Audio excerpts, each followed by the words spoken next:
Bonjour à toutes, bonjour à tous, bienvenue dans cette vidéo. Donc la vidéo de dimanche, je vous ai montré qu'avec finalement pas beaucoup de matériel, on arrivait quand même à faire des photos si on connaissait les techniques. Donc on a parlé de beaucoup de techniques de terrain, on a fait des panoramas un peu dans tous les sens, on a fait du bracketing, on a fait du focus stack à main levée. Maintenant je vais vous montrer l'envers du décor, comme on dit, le moment du développement, parce que vous allez voir que du coup quand on n'a pas forcément tous les outils au moment du développement, il y a aussi quelques techniques à connaître pour pouvoir développer correctement vos photos. Donc on va commencer par le panorama, donc panorama que j'avais fait avec 10 images.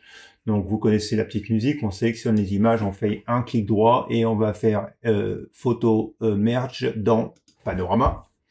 Donc du coup Lightroom est en train de lancer la création du panorama en arrière-plan.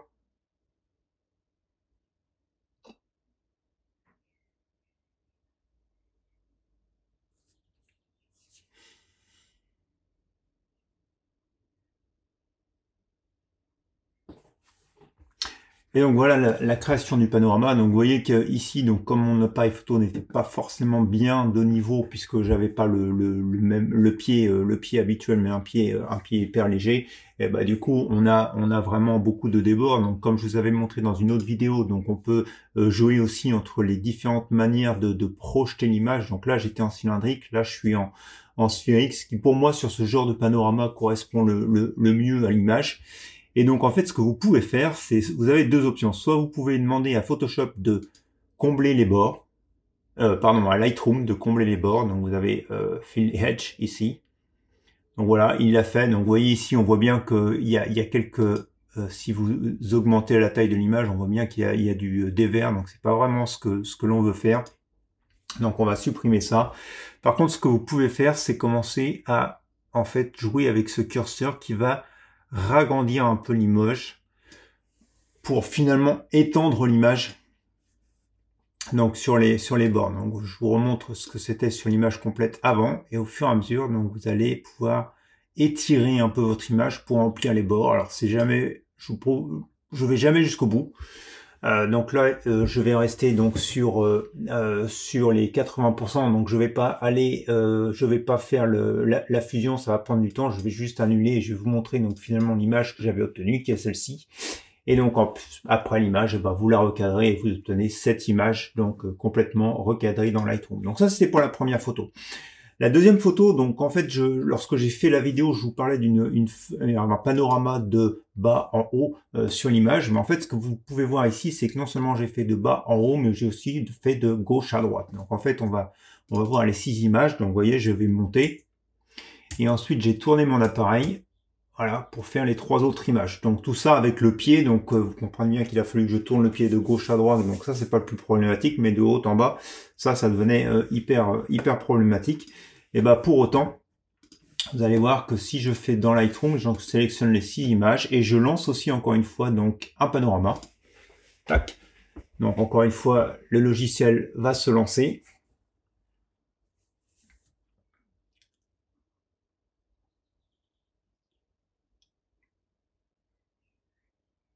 Tac. Et donc là, vous voyez en fait tous les décalages d'images. Alors là, je suis en sphérique.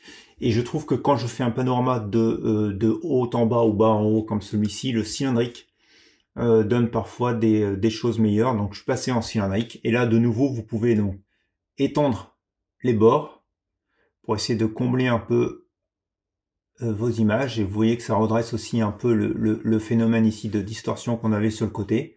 Donc encore une fois, on va pas, moi je vais pas trop loin non plus.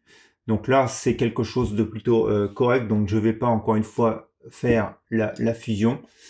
Je vais vous montrer ce que j'avais au final. Donc vous voyez, on a des trous, et donc après on recadre l'image et puis on comble tout ça, et on a ce fameux panorama gauche-droite, bas haut qui est monté, et tout ça avec du matériel qui n'est pas non plus adéquat pour ce genre de panorama, mais vous voyez bien que ça marche.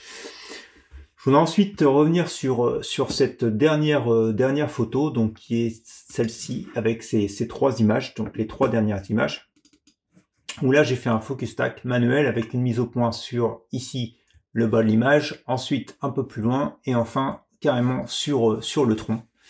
Et donc vous allez voir que malgré que on voit réellement ici les photos sont pas alignées, et Photoshop peut faire quand même du bon boulot. Donc d'abord, il faudrait développer les images hein, dans Lightroom. On copie les settings sur chacune des images. Mais une fois que tout ça c'est fait, on édite les images donc comme des couches dans Photoshop. Donc les couches vont s'ouvrir ici dans Photoshop.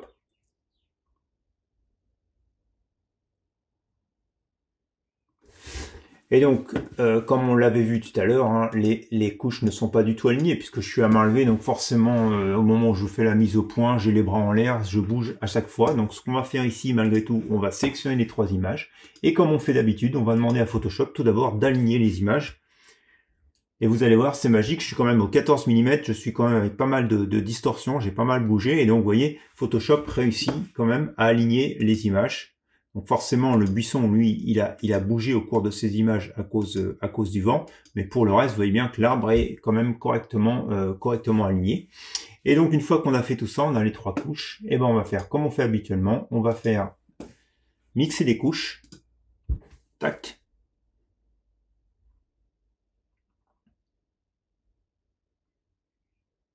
Et donc Photoshop va conserver chacune des informations de réglage, de mise au point dans les images. Vous allez voir que ça c'est assez impressionnant. J'étais au 14 mm, j'ai fait 3 images, mais finalement, donc on va regarder. Donc si vous regardez sur l'image du dessus, donc Photoshop avait conservé cette partie-là de l'image. Ensuite, il a conservé cette partie-là sur le haut, et donc la première image que j'ai fait très proche, bah, finalement, il n'en a pas fait grand-chose. Il a conservé quelques informations sur le côté, mais qui vont s'avérer être inutiles puisque je vais refaire un recadrage derrière. Mais donc voilà, avec 2 photos, finalement, j'aurais pu faire mon développement. Donc ensuite, ce que j'ai fait, c'est que j'ai fait un recadrage, comme je vous le disais. Donc ce recadrage où j'ai, hop, on va revenir sur le ratio original. Toc. Hop. On va augmenter quelque part ici. Quelque part par là. On va pas aller beaucoup plus loin que ça. Tac. Et donc, voici l'image recadrée. Donc avec ce buisson au premier plan, l'herbe et puis l'arbre. Donc vous voyez que malgré tout en étant en manuel, le focus stack, ça reste possible parce que Photoshop est relativement performant pour repérer toutes les formes sur les images, les aligner. Et malgré le 14 mm, malgré la distorsion, malgré tout ça, il a fait un bon boulot pour me créer un focus stack. Donc là, finalement, avec 2 images, mais je vous promets que s'il y avait eu plus d'images à prendre, il aurait pu faire exactement la même chose. Donc voilà. En fait, on a révisé, donc on a revu tous les outils que j'ai eu l'habitude de vous présenter dans tous ces tutos, que ce soit Lightroom ou Photoshop pour faire des panoramas ou du focus stack. Et vous voyez bien que quand vous êtes limité par votre matériel sur le terrain, votre objectif, vous pouvez vous lancer même manuellement à main levée sur certains types de photos, les mêmes que vous faites habituellement avec le pied, avec beaucoup plus de précautions. La photo, elle est jamais parfaite, mais en tout cas, vous récupérez quelque chose, vous avez quelque chose de relativement intéressant à la fin quand vous rentrez chez vous. Et juste en travaillant avec ces outils de Lightroom et de Photoshop, et ben, vous pouvez réassembler vos images et obtenir un résultat qui est satisfaisant.